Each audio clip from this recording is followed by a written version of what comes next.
Halo anak didik kami, berjumpa dengan saya Pak Penjahitan.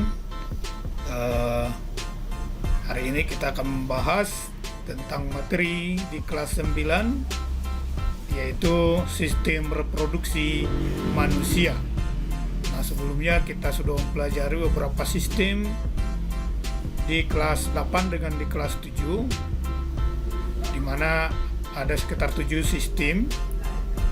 Ada sistem peredaran darah, sistem pencernaan, sistem gerak, kemudian sistem ekskresi, kemudian sistem respirasi, dan yang berikut ini adalah sistem reproduksi pada manusia. Sebelum kita mempelajari organ-organ reproduksi, maka kita terlebih dahulu melihat pembelahan sel, ya.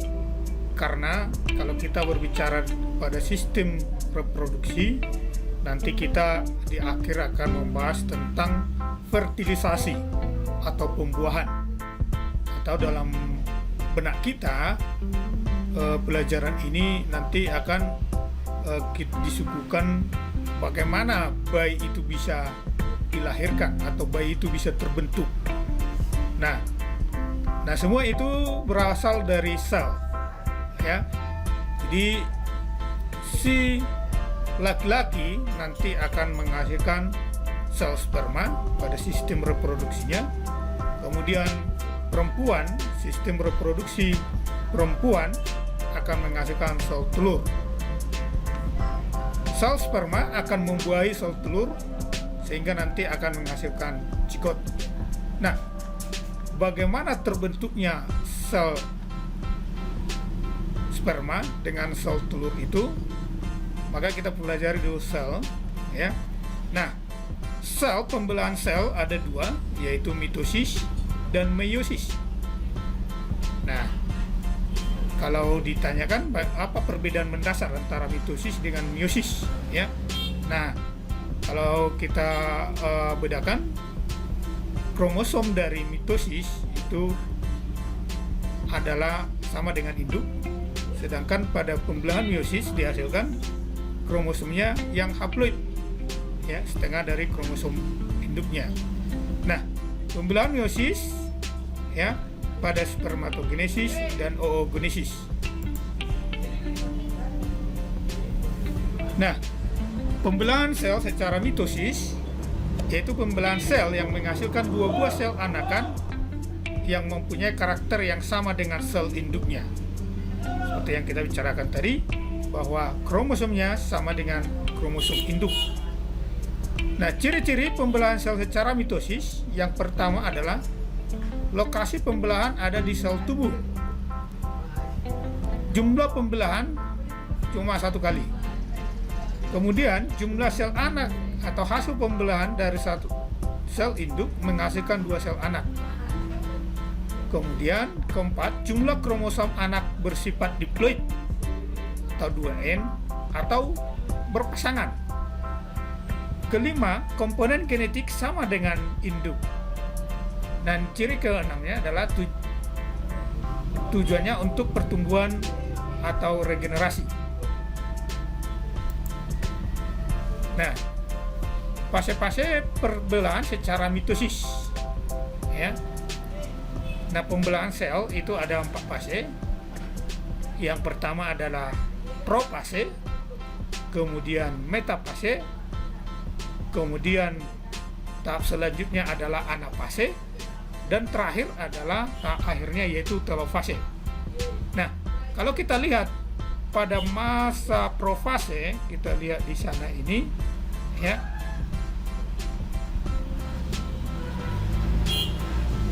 Lihat ya, kita di sana gelondong pembelahan terbentuk pada profase. Nah, kromosom terdiri atas 2 kromatid. Gini dia. Kemudian selanjutnya akan masuk ke tahap metafase, ya. Ciri-cirinya, kromosom berjejer pada bidang pembelahan.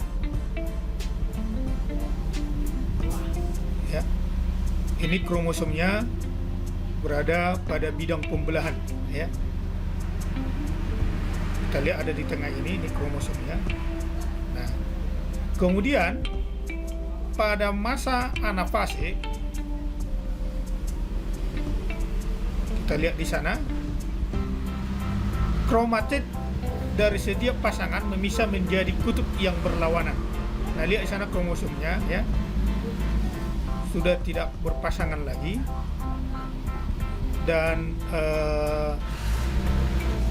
tertarik ke arah kutub-kutubnya ini, ya. Nah, pada akhir anafase, kedua kutub sel memiliki kromosom yang jumlahnya sama. Nah, kemudian pada tahap akhir telofase, ya, membran inti mulai kembali bergabung. Nah, di sini dia, ya, sehingga dalam kata lain ini membran intinya akan terbentuk masing-masing di sini, sehingga ada dua membran inti, ya, ada dua membran inti. Selanjutnya nanti kan akan dihasilkan dua sel. Nah, seperti inilah pembelahan mitosis. Nah, kemudian pembelahan sel secara meiosis, yaitu pembelahan sel yang menghasilkan 4 buah sel anakan yang mempunyai jumlah kromosom atau kromosomnya tidak berpasangan. Dalam kata lain, bersifat haploid, ya, atau jumlah kromosomnya separuh atau setengah dari jumlah kromosom induknya. Misalnya kalau kromosomnya 46 buah atau 23 pasang, nah pasangannya itu nantinya akan tidak berpasangan gitu, sehingga dihasilkan kromosomnya nanti 23 saja, ya, pasangannya tidak ada gitu. Nah, ciri-ciri pembelahan sel secara meiosis.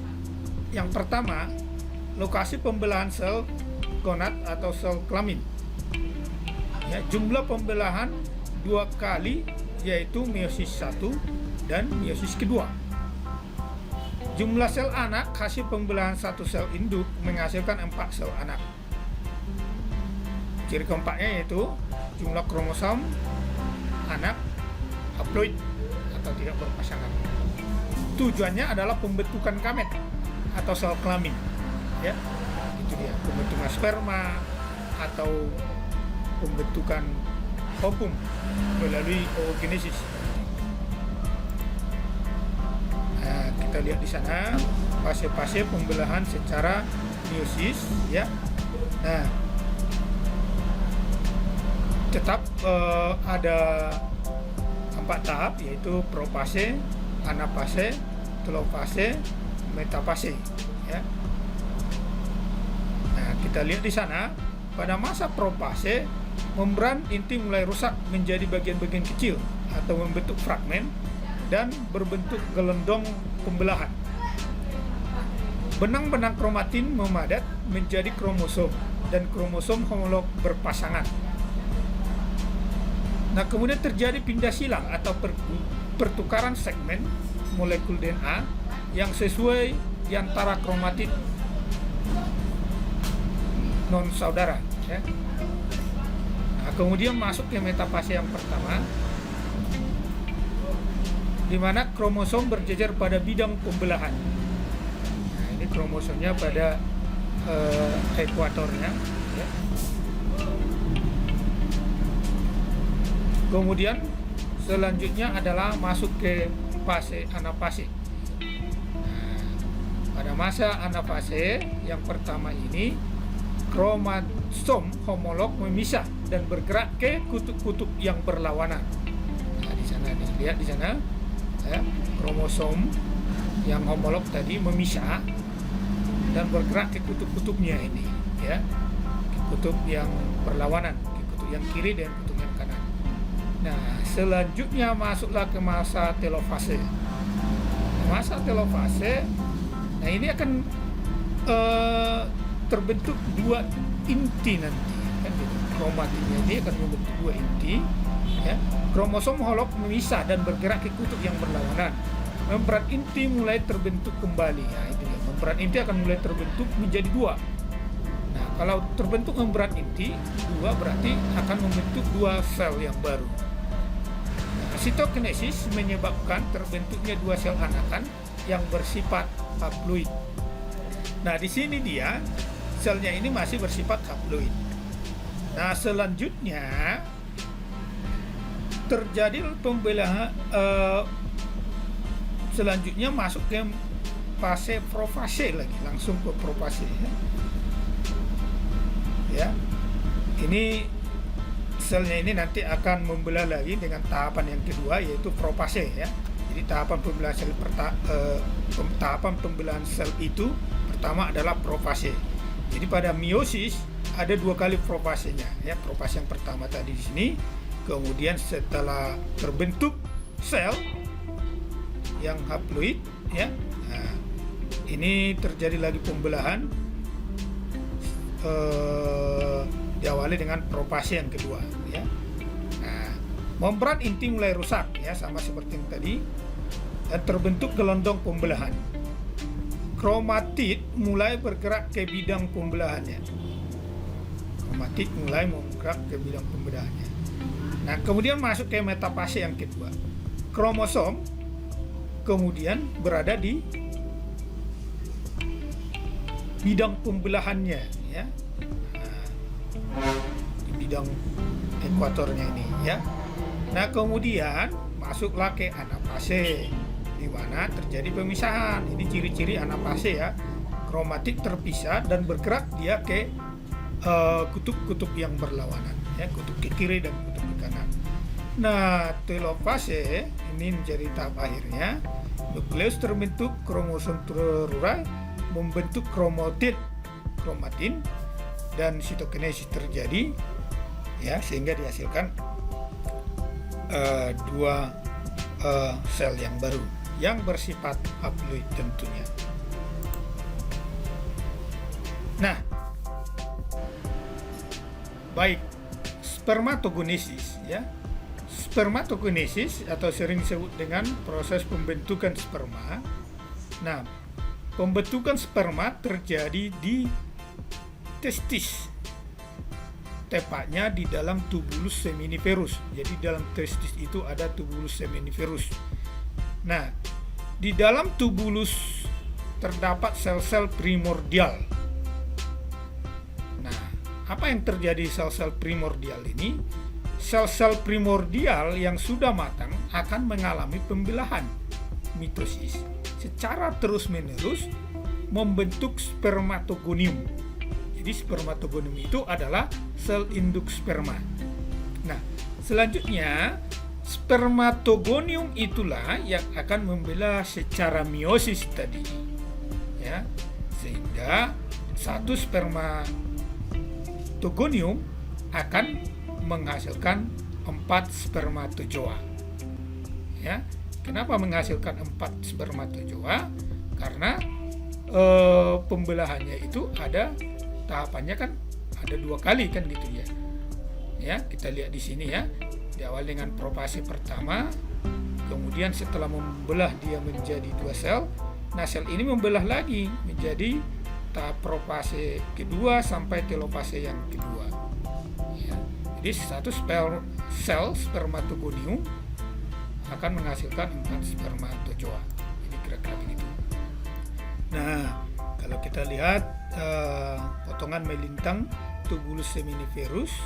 Nah, ini dia, ini testis. Nah, inilah dia tubulus seminiferusnya dalam testis ini ya. Nah, kalau kita perbesar seperti ini dia. Nah, jadi inilah spermatogoniumnya. Nah, ini akan membelah nanti, membelah secara meiosis. Nah, dihasilkan nanti sperma yang seperti ini. Ya, jadi tahapannya spermatogonium membelah menjadi spermatosit primer. Ya. Spermatosit primer selanjutnya membentuk ya spermatosit sekunder.